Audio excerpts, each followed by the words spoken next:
दोस्तों, सुकून एफएम पर आपका स्वागत है। आज हम सुनने जा रहे हैं बेमानी मोहब्बत का 27वां एपिसोड। चलिए शुरू करते हैं कहानी। टीना आदित्य को सगाई वाली अंगूठी वापस लौटाकर वहां से चली गई। आदित्य ने भी पीछे से चिल्लाते हुए कहा, देखता हूं कैसे खत्म करती है ये रिश्ता, जहां ले लूंगा तुम्हारी। उसने नीचे पड़ी अंगूठी उठाई और कुछ एक पल तक उसे देखता रहा, फिर भारी कदमों से घर के अंदर चला गया। घर की हलचल ने माहौल को और जीवंत बना दिया था। किचन में जो घर की पुरानी नौकरानी थी, अपने रोजमर्रा के काम में लगी हुई थी। तभी घर के अंदर सोनिया जी और उनकी बेटी रीना अपने रूम में बैठकर चाय का आनंद ले रही थी। उनकी बातचीत का विषय भी यही था कि टीना और आदित्य की जल्द से जल्द शादी हो जाए। रीना ने एक चाय का घूंट लेते हुए कहा, मम्मी मैं तो कहती हूँ कि अच्छा हुआ टीना ने अभी शादी के लिए मना कर दिया। जितनी लेट शादी होगी उतना ही अच्छा होगा। सोनिया ने अपनी बेटे की बात पर गहरी सांस लेते हुए जवाब दिया, क्यों रीना, आखिर देर से शादी कराने में क्या फायदा है? रीना ने अपनी बात को समझाते हुए कहा, मम्मी देखो ना, अगर अभी शादी हो गई तो आदित्य की जिम्मेदारियां और बढ़ जाएंगी, और वैसे भी टीना के साथ उसकी बातों में हर दिन झगड़ा होता रहता है। ये रिश्ता ज्यादा दिन तक टिकेगा नहीं। सोनिया जी ने रीना की बात को हल्के से लेते हुए हंसते हुए कहा, बेटा जिम्मेदारियां तो हर किसी की बढ़ती है और झगड़े हर रिश्ते में होते हैं। इसका मतलब ये नहीं कि शादी ही न की जाए। रीना ने चिंतित होकर जवाब दिया, मम्मी आपको तो अपनी परवाह नहीं है, लेकिन मुझे आपकी फिक्र है। सोनिया जी ने मुस्कुराते हुए पूछा, क्या फिक्र है तुम्हें? रीना ने गंभीर होते हुए कहा, मम्मी आपकी तबीयत जो भी अक्सर खराब रहती है, क्या पता शादी के बाद आदित्य और उसकी पत्नी लंदन चले जाए और आप यहाँ अकेली रह जाएंगी। सोनिया जी ने हंसते हुए कहा, अरे मुझे अकेले रहने का कोई डर नहीं है। बच्चों की खुशी में खुद को फंसा नहीं सकती। वैसे भी मैं अपने आदित्य को अच्छे से जानती हूँ, वो मुझे कभी अकेला नहीं छोड़ेगा। रीना ने बात को आगे बढ़ाते हुए कहा, लेकिन मम्मी आपको पता है आदित्य बहुत सेल्फिश है। शादी के बाद वो सिर्फ अपनी बीवी के बारे में सोचेगा। इसी बीच उसकी बातचीत के दौरान सोनिया जी को अचानक हल्की घबराहट महसूस हुई। उन्होंने अपना हाथ सीने पर रखते हुए कहा, रीना पता नहीं क्यों मुझे बेचैनी हो रही है।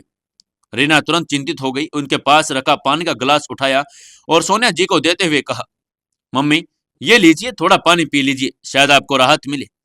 सोनिया जी ने पानी पीते हुए कहा, पता नहीं आदित्य कहाँ चला गया, सुबह से उसे देखा भी नहीं। तभी घर के दरवाजे पर एक जोरदार आवाज आई। वो आदित्य था जो गुस्से में घर के अंदर दाखिल हुआ था। उसकी आंखों में गुस्सा और निराशा दोनों झलक रही थी। डाइनिंग टेबल के पास खड़ी मंजू ने उसे देखकर कहा, आदित्य साहब नाश्ता तैयार है, आप खा लीजिए। लेकिन आदित्य ने मंजू की बात को अनसुना कर दिया और सीधा रीना के रूम की ओर चला गया। रूम में पहुंचते ही आदित्य ने अपनी मां सोनिया के पास जाकर कहा, मम्मी चलिए मेरे साथ अभी और इसी वक्त। सोनिया जी और रीना उसकी बात सुनकर हैरान हो गई। उन्हें समझ नहीं आ रहा था कि आखिर आदित्य कहाँ चलने की बात कर रहा था। सोनिया जी ने उलझन भरे स्वर में पूछा, कहाँ भाई? आदित्य ने ठोस लहजे में कहा, यामिनी आंटी और यशवंत अंकल के पास। मेरी और टीना की शादी की तारीख फिक्स करनी है। सोनिया जी उसके बात सुनकर हैरान हो गई थी। उन्होंने समझाने के लहजे में कहा, अरे बेटा ऐसे गुस्से में कोई बात नहीं होती। शादी जैसे रिश्ते की बात शांति से होती है। यह सुनकर रीना चौंक गई। उसने तुरंत कहा, भाई तुम्हारा दिमाग खराब हो गया है क्या? अभी टीना ने तुमसे शादी के लिए साफ इनकार कर दिया और तुम फिर से वही लेकर बात बैठ गए। आदित्य ने गुस्से में कहा, इनकार किया है तो क्या हुआ, मैं उसे मना कर रहूंगा और इस बार शादी की तारीख फिक्स करके रहूंगा। सोनिया जी ने चिंतित होकर कहा, लेकिन बेटा अगर टीना ने सच में रिश्ता तोड़ने का मन बना लिया तो फिर? आदित्य ने उसकी मां की बात काटते हुए कहा, मम्मी मैंने कहा था कि यह रिश्ता टूटेगा नहीं। मैं टीना को समझा लूंगा और अगर उसने फिर भी इनकार किया तो। आदित्य की आंखों में एक अलग ही जुनून था। रीना ने उसकी बात को हल्के में नहीं लिया और उसने डरते हुए कहा, भाई ये तुम्हारा पागलपन है। जब लड़की खुद मना कर चुकी है तो तुम उसे जबरदस्ती क्यों मना रहे हो? आदित्य ने भी गुस्से में कहा, रीना तुम मेरी बहन हो, मेरी बात समझने की कोशिश करो। यह रिश्ता मेरे लिए सिर्फ एक शादी नहीं है, मेरी जिंदगी है। मैं टीना के बिना जीने की कल्पना भी नहीं कर सकता। रीना ने कटाक्ष करते हुए कहा, भाई प्यार में जबरदस्ती नहीं चलती, और वैसे भी तुम्हारे इस रवैये से तो टीना दूर हो जाएगी। आदित्य ने झुंझलाते हुए कहा, मम्मी मैंने सोच लिया है, मुझे अब और इंतजार नहीं करना। अगर अभी बात नहीं हुई तो ये रिश्ता यही खत्म हो जाएगा। नीचे हॉल में यशवंत चौधरी, नाश्ता करने के लिए आते हुए अपनी पत्नी यामिनी को समझा रहे थे।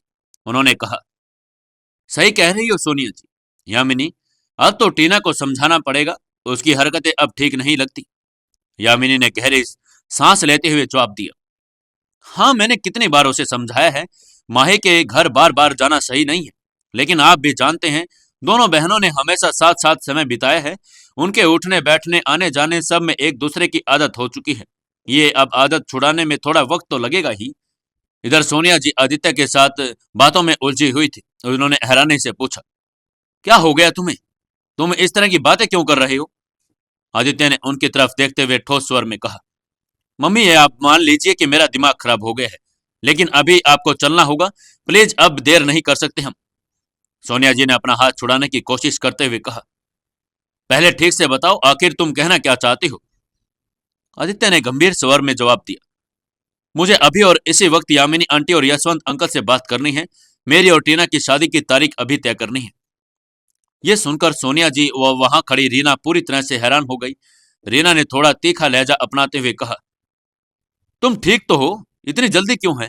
क्या हो गया तुम्हें? आदित्य ने झल्लाते हुए जवाब दिया, आप दोनों बस मेरे साथ चलिए, मैं जो भी कहना है वहां जाकर कहूंगा। इधर हॉल में यशवंत भी और यामिनी भी अपनी बातों में लगे हुए थे। यशवंत ने कहा, ठीक है, लेकिन अब हमें कोई रिश्तेदारी में थोड़ा ध्यान देना होगा। आखिर नई नई रिश्तेदारी है, हर बात पर नजर रखनी होगी। इतने में आदित्य अपनी माँ सोनिया का हाथ पकड़कर उन्हें हॉल की ओर ले आया। पीछे पीछे रीना भी चल दी। जैसे ही वो लोग हॉल में पहुंचे, यशवंत और यामिनी खड़े होकर उनकी तरफ देखने लगे। यामिनी ने आदित्य को इस तरह हड़बड़ाहट में देखते हुए चौंकते हुए कहा, क्या हो गया? इतने परेशान क्यों हो तुम लोग? सोनिया ने गहरी सांस लेते हुए यामिनी को जवाब दिया, पता नहीं क्या हो गया इसे, कह रहा है कि अभी और इसी वक्त शादी की तारीख तय करो। यह सुनकर हॉल में थोड़ी देर के लिए खामोशी छा गई। सभी लोग सोच में पड़ गए कि आखिर आदित्य इतनी जल्दबाजी में क्यों है। इधर सिंघानिया हाउस के आलीशान कमरे में हर तरफ हलचल मची हुई थी। घर की बड़ी बेटी काव्या आज विदेश जाने के लिए पूरी तरह तैयार हो रही थी। माही उनकी मदद में जुटी हुई थी। काव्या ने अपने बैग की चैन बंद करते हुए माही की तरफ देखा। माही अपने प्यारे अंदाज में बार बार बैग को खोलकर कुछ ठीक करने की कोशिश कर रही थी। माही, काव्या ने उसकी तरफ मुड़ते हुए कहा, तुम्हें कुछ करने की जरूरत नहीं है, तुम क्यों बिना वजह टेंशन ले रही हो? माही ने मुड़ते हुए जवाब दिया, दी, मुझे करने दीजिए ना, मुझे खुशी मिलती है आपकी मदद करके। काव्या ने उसकी बात सुनकर प्यार से उसका हाथ पकड़ लिया और बोली, हमेशा खुश रहो माही, भगवान तुम्हें और युवराज को हमेशा खुश रखे, तुम्हें किसी की नजर ना लगे। माही ने काव्या के हाथ पर अपना दूसरा हाथ रखते हुए कहा, दी, आप बिल्कुल भी टेंशन मत लीजिए, हम दोनों हमेशा खुश रहेंगे। काव्या ने माही की बात सुनकर संतोष भरी मुस्कान दी और बोली, तुम बहुत समझदार लड़की हो माही, मुझे तुम पर पूरा विश्वास है, तुम हर तरह से रिश्ते को संभाल सकती हो। कुछ पल रुककर उन्होंने आगे कहा, लेकिन यूवी को लेकर थोड़ा ध्यान रखना, वो बचपन से अकेला रहा है, उसे रिश्तों को संभालने का उतना अनुभव नहीं है। माही ने मुस्कुराते हुए काव्या की चिंता को दूर करने की कोशिश की और बोली, आप चिंता मत कीजिए, मैं उसे सब सिखा दूंगी कि रिश्तों को कैसे संभाला जाता है। काव्या ने गहरी सांस लेते हुए कहा, मुझे पता है कि तुम उसे सब सिखा दोगी, लेकिन तुम्हें अपनी भी फिक्र करनी चाहिए। मैं हमेशा देखती हूँ कि तुम सबका ख्याल रखती हो, बस खुद का भूल जाती हो। माही ने काव्या को प्यार से देखते हुए कहा, दी, आप है ना मेरा ख्याल रखने के लिए। काव्या ने हल्के से उसे टोका, हाँ, वो बात ठीक है, लेकिन अब कभी कभी अपनी पसंद और नापसंद का भी ख्याल रखा करो, थोड़ा बन सवर कर रहा करो। माही ने काव्या की बात सुनकर मजाक में कहा, दी, आप तो जानते हैं अपने भाई को, और वैसे भी वो खुश रहते हैं जैसे मैं हूं। काव्या ने हंसते हुए जवाब दिया, हर मर्द यही चाहता है कि उसकी बीवी उसके रंग में रंग जाए, लेकिन फिर भी अपनी पसंद नापसंद का थोड़ा ख्याल रखना चाहिए। इस बातचीत के बीच काव्या ने अचानक टेबल पर रखे ज्वेलरी बॉक्स की तरफ इशारा किया और माही से कहा, एक मिनट रुको, बैठो। उसने बॉक्स खोला और उसमें से एक खूबसूरत जोड़ी कंगन निकाल लिए। ये माँ ने मुझे दिए थे, उन्होंने भावुक होकर कहा, ये कंगन हमारे परिवार की पहचान है, अब ये तुम्हारे हैं।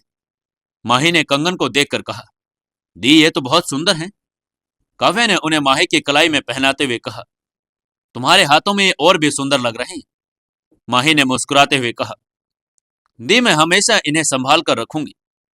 काव्य ने माही के माथे को चूमते हुए कहा, अच्छा देखो नाश्ता तैयार हो गया क्या? माही ने कहा, जी मैं अभी देखती हूँ। ये कहते हुए वो किचन की ओर चली गई। तभी इधर शहर के बाहरी इलाके में एक सुनसान गोदाम में अंजलि मेहरा किसी से मिलने गई। क्या लगता है आपको, अंजलि अपने प्लानिंग में कामयाब हो पाएगी या नहीं? जानने के लिए जुड़े रहिए इस कहानी के साथ। दोस्तों, अपने इस कहानी को हर किसी इंसान तक पहुंचाने में हमारी मदद जरूर कीजिएगा। हमें आपकी मदद और सपोर्ट की जरूरत है, तो इसलिए इस कहानी को ज्यादा से ज्यादा शेयर जरूर कीजिएगा। और जिन्होंने अभी तक चैनल को सब्सक्राइब नहीं किया है वो अभी के अभी चैनल को सब्सक्राइब जरूर कर लें और हमें प्यारे प्यारे कमेंट करके जरूर बताएं कि आपको कहानी कैसी लग रही है।